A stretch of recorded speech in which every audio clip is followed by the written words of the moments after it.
Hello, today I'm going to show you how to use the Reflect tool. My first example is a footprint. Reflecting an object flips the object across an invisible axis that you specify. To reflect an object, first make sure it is selected. Then you can either go to Object, Transform and choose Reflect, or select the Reflect tool, which is hidden under the Rotate tool. You can also press the letter O on your keyboard instead. As soon as you select the Reflect tool, Illustrator applies a reference point to the center of the object. To reposition the reference point, you can either click on it, hold and drag it to the side, or single click on the artboard where you want the reflection point to be placed. Now click, hold and drag to flip it over the defined axis. To reflect a copy of the object, click, hold and drag. Where you are dragging your mouse, press the Alt key as well. Now release your mouse and then release the key. My next example is this face profile and two triangles. This time we would like to reflect all three objects along a vertical axis and make sure that the reflected triangles are touching the existing ones.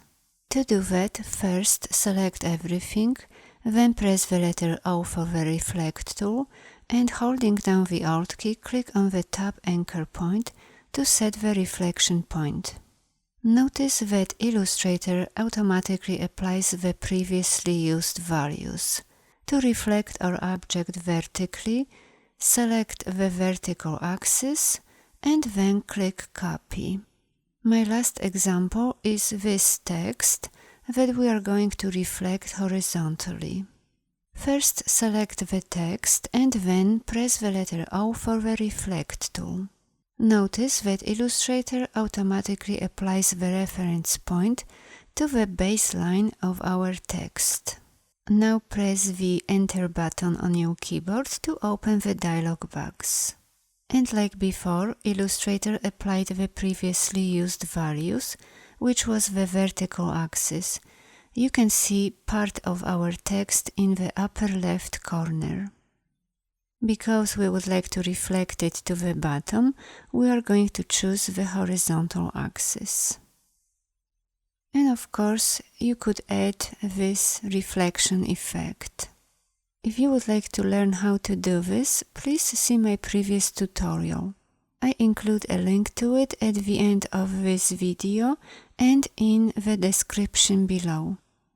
First, select the bottom text, open the transparency window, select the Make Mask button, click on the mask to make sure it is selected, and then draw a rectangle below the text that is the size of the top text. Now open the gradient panel and choose the white and black gradient. Select the gradient tool or press the letter G on your keyboard and adjust the gradient. Make sure the black is set to RGB and all the sliders are set to 0. To change the opacity of the reflected text, click on the text in the transparency panel and adjust its opacity. Thanks for watching. Bye bye.